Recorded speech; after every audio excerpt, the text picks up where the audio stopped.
World War III is already happening. This is a house of cards, and it is in the process of collapsing right now. You're going to see an economic crash the likes of which we've never seen. US President Donald Trump is demanding Middle Eastern nations join the Abraham Accords as he seeks to finalise a peace deal with Iran. Posting on Truth, the president says, after all the work done by the United States to try and pull this very complex puzzle together, it should be mandatory that all of these countries, at a minimum, simultaneously sign on to the Abraham Accords.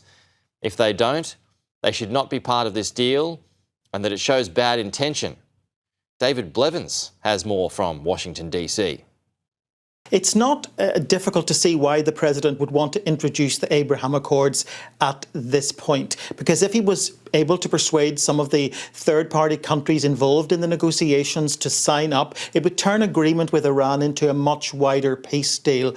But of course, the price is going to be too high for the Saudis and the Qataris, because in return, they're going to demand that the United States recognises the state of Palestine. And of course, it also risks complicating what is already a very complex negotiation with Tehran. In the space of 3 days, we've had 3 completely different negotiating positions in posts on Truth Social. On Saturday, President Trump said they were close to a deal. On Sunday, he said he had urged his negotiating team not to rush, but to get it right. And then today, in another post, he said we would either see the most remarkable agreement or we would see a resumption of war. So it's very difficult to tell exactly where they are right now. But the latest post takes some analysing, not least because it is 567 words long. But because the president appears to now have reduced the chances of a deal to 50-50, it's going to be remarkable, or we're going to see a resumption of war. And because he appears to be attaching these terms and conditions to other countries who are facilitating the negotiations, telling them that they need to sign up. In fact, he says he's mandatorily requesting that they sign up to the Abraham Accords. So right now, it doesn't feel that we're any closer to a breakthrough on Iran than we were this time last week. Now, the U.S. military has carried out new strikes against Iran, even as talks may be moving forward to end the war. But still unresolved is what to do about Iran's nuclear program. Douglas Zader joining us live in Washington this morning, getting us all caught up on where developments stand on this Tuesday morning. Good morning, Doug. Good morning. President Trump says negotiations are, in his words, proceeding nicely, but the details are still scarce.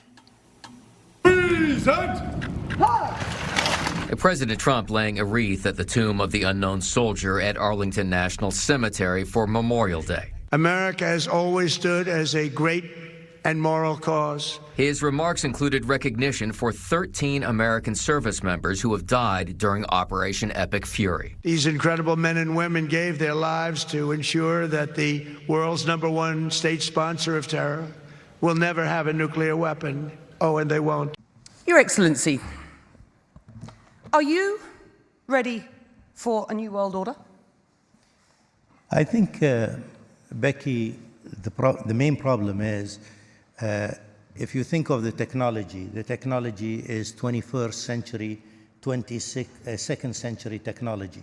What is happening in AI, what is happening everywhere really that will really transform and is transforming our lives and also transforming international relations. But I think the frame of thinking is still 19th century. I think this is one of the problems that we have. My ministers will also proceed with the introduction of digital ID that will modernize how citizens interact with public services.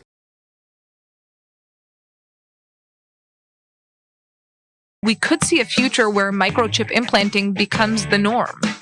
I believe that I'm going to be able to use my microchips to do payments in the future, identification, tickets. In Sweden, every shop, in every kiosk, in public transport, there are always these touch terminals where people either touch their phone or their wallet with a credit card inside. So this means that the infrastructure for making payments, also with an implant, are already there.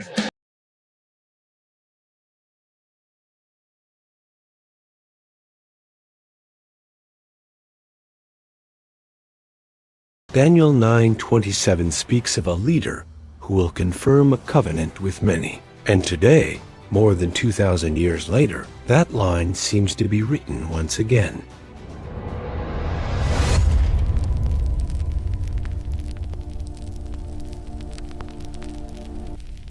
While the headlines of the world celebrated a new peace pact in the Middle East, one man watched silently from the second row.